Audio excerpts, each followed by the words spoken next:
मेरे प्यारे बच्चों और मेरे प्यारे दर्शकों और जितने साईं भक्त हैं, सबसे प्रार्थना है कि आप साईं संदेश वीडियो को ज़्यादा से ज़्यादा शेयर करें, ताकि कम से कम जो बेजुबान जानवर हैं उन सब के लिए कम से कम पेट मैं अच्छे से भर सकूं।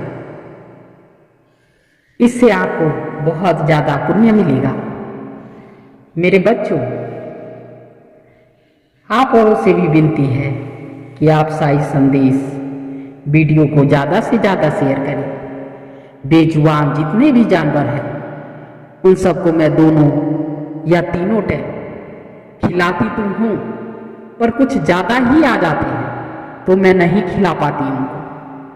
आप औरों से प्रार्थना है कि आप सहयोग दीजिए, कम से कम इसमें पैसे नहीं लगते हैं। लाइक और शेयर और सब्सक्राइब जरूर कर लीजिए, ताकि आने वाली वीडियो की नोटिफिकेशन आप तक जल्द से जल्द पहुंच सके। मेरे बच्चों, आप औरों से और जितने भी दर्शक बंधु हैं, सबसे प्रार्थना है कि आप और सहयोग कीजिए, साईं संदेश को ज़्यादा से ज़्यादा शेयर कीजिए। आप औरों को भी पता है कि बाबा को जानवरों से कितना लगाव था, इसीलिए आप इस काम में आप हाथ बटाइए और सहयोग दीजिए ज़्यादा से ज़्यादा। इसी के साथ आप ज़्यादा समय नहीं लूँगी मेरे बच्चों, तो आप प्रेम से पहले ओम साईं राम, ओम साईं राम,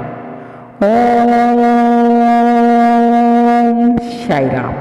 मेरे बच्चों, तो आइए जानते हैं कि एकादशी का व्रत आने ही वाला है, और एकादशी का व्रत 2024 का योगिनी एकादशी का व्रत कथा, जो आपको सुनने से ही सारे वरदान और जितने भी सपने हैं वो सब पूरे हो जाएंगे, पूरे होंगे।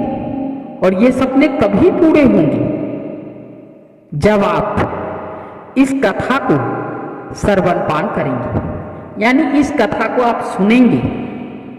क्योंकि अगर व्रत करके आप कथा नहीं सुनेंगे तो आपको ये अधूरा फल कभी नहीं मिल सकता। इसीलिए कथा का श्रवण करना बहुत जरूरी है। आप कथा को प्रेम से सुनिए, क्योंकि उस दिन व्रत भी रहेगा। 2 तारीख को और 3 तारीख को पारण है। मेरे बच्चों, तो आइए इस कथा को आप और मैं भी प्रेम से सुनते हैं। योगिनी एकादशी का व्रत रखने से व्यक्ति को रोगों से मुक्ति मिलती है। मेरे बच्चों, आप इस कथा को ध्यान से सुनिए, क्योंकि आधा अधूरा ज्ञान हमेशा ही घातक होता है, कष्टदायी होता है। किसी चीज को करो तो पूरा ही करना चाहिए। साथ ही योगिनी एकादशी के दिन कथा का पाठ जरूर करना चाहिए, वरना व्रत का फल अधूरा ही मिलता है। आइए योगिनी एकादशी का व्रत और उसकी कथा सुनते हैं। युधिष्ठिर ने पूछा, वासुदेव, आषाढ़ मास के कृष्ण पक्ष की जो एकादशी है उसका नाम क्या है? कृपया उसका वर्णन कीजिए। भगवान श्री कृष्ण बोले, नृप श्रेष्ठ आषाढ़ कृष्ण पक्ष की एकादशी का नाम ही योगिनी एकादशी है। यह बड़े बड़े पापों का नाश करने वाली है। संसार सागर में डूबे हुए और जो कष्ट में हैं उनके लिए, जो तकलीफ में हैं उनके लिए, जिसके बच्चे बीमार हैं उनके लिए, और उन प्राणियों के लिए वह संतान नौका के समान है। तीनों लोकों में यह सरभूत व्रत है। अलकापुरी में राजाधिराज कुबेर रहते हैं। वे सदा भगवान शिव की भक्ति में तत्पर रहने वाले हैं। उनके हेममाली नाम वाला एक यक्ष सेवक था जो पूजा के लिए फूल लाया करता था। हेममाली की पत्नी बड़ी सुंदर थी। उसका नाम विशालाक्षी था। यह यक्ष कामपाक्ष में अवध होकर सदा अपनी पत्नी में आसक्त रहता था, यानी कि अपनी पत्नी के प्रेम में लिप्त रहता था रातों दिन। एक दिन की बात है, हेममाली मानसरोवर से फूल लाकर अपने घर में ही ठहर गया और पत्नी के प्रेम का रस स्वादन करने लगा। अतः कुबेर के भवन में ना जा सका। इधर कुबेर मंदिर में बैठकर शिव जी का पूजन कर रहे थे। उन्होंने दोपहर तक फूल आने की प्रतीक्षा की।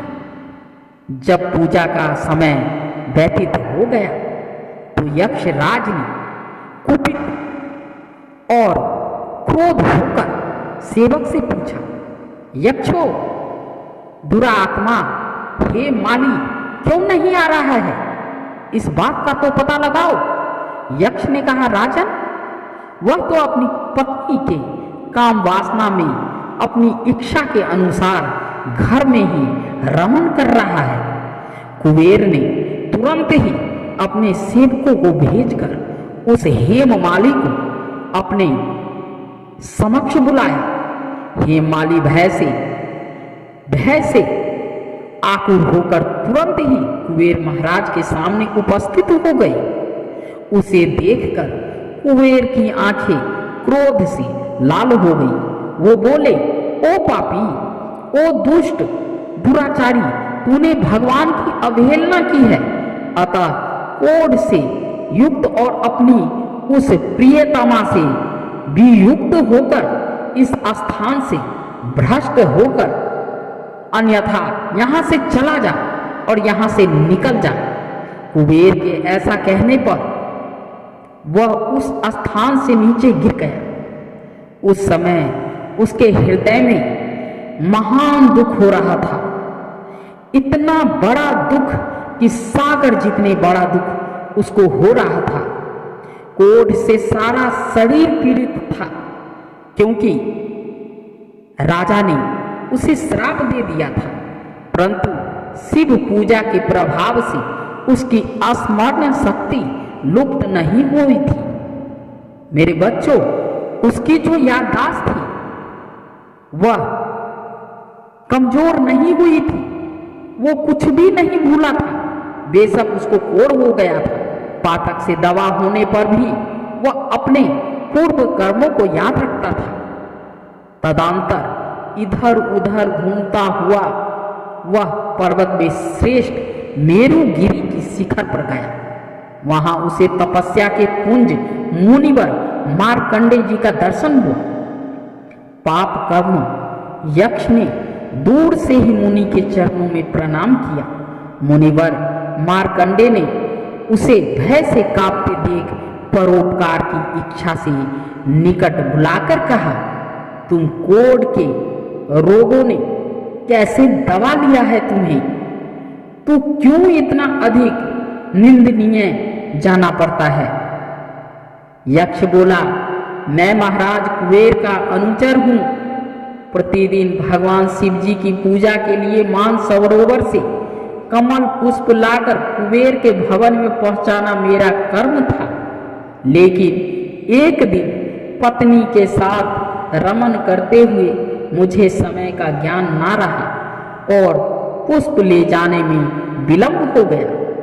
इससे कुबेर महाराज ने क्रोधित होकर श्राप दे दिया और मैं कोढ़ से पीड़ित हूं।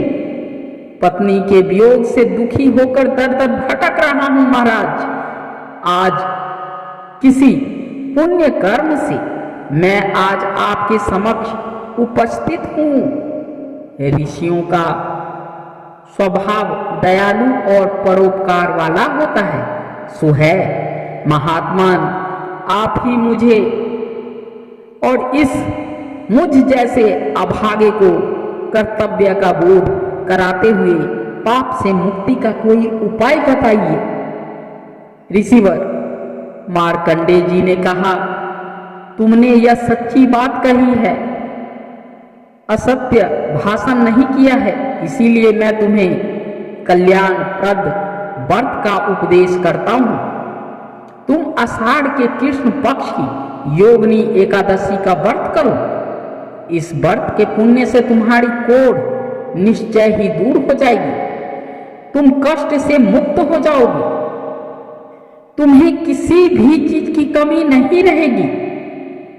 भगवान श्री कृष्ण कहते हैं, ऋषि के ऐसे वचन सुनकर हेमाली दंड की भांति मुनि के चरणों में पड़ गया। मुनि ने उसे उठाया, उससे उसको बड़ा हर्ष हुआ। मार्कंडेय जी के उपदेश से उसने योगिनी एकादशी का व्रत किया, जिससे उसके शरीर की कोढ़ दूर हो गई। मुनि के कथा अनुसार उस उत्तम व्रत का अनुष्ठान करने पर वह हेमाली पूर्ण सुखी हो गया। नृप श्रेष्ठ यह योगिनी का व्रत ऐसा ही बताया गया है, जो 88,000 ब्राह्मणों को भोजन कराता है। उसके समान ही फल उस मनुष्य को मिलता है जो योगिनी एकादशी का व्रत करता है। योगिनी महान पापों को शांत करने वाली और महान पुण्य फल देने वाली है। इसके पढ़ने और सुनने से मनुष्य सब पापों से मुक्त हो जाता है। मेरे बच्चों, आप और जितने भी दर्शक बंधु हैं, सबसे प्रार्थना है कि आप साई संदेश वीडियो को ज़्यादा से ज़्यादा शेयर कीजिए, ताकि बेजुबानों का मैं और आप सब मिल करके, जो बेजुबान हैं, उनको कुछ न कुछ शाम और सुबह और दोपहर के टाइम अच्छा कुछ खाने को मिल सके। क्योंकि मेरे बच्चों, और आप औरों से एक बात और कहना चाहूँगी, आप और ज़्यादा से ज़्यादा इस वीडियो को शेयर कीजिए, और जो इस वीडियो को ज़्यादा से ज़्यादा अगर आप शेयर करते हैं और हमारा साथ देते हैं, तो जिन जिन भाई लाचार हैं, कभी भी ज़रूरत पड़े तो हमें ना भूलिए, क्योंकि जिसका कोई नहीं है उसका ऊपर वाला है। इसीलिए ऊपर वाला आप और को धन और धान्य की किसी चीज की कमी कभी ना होने दे, ताकि आप औरों से ही ये संसार है। इसी के साथ धन्यवाद।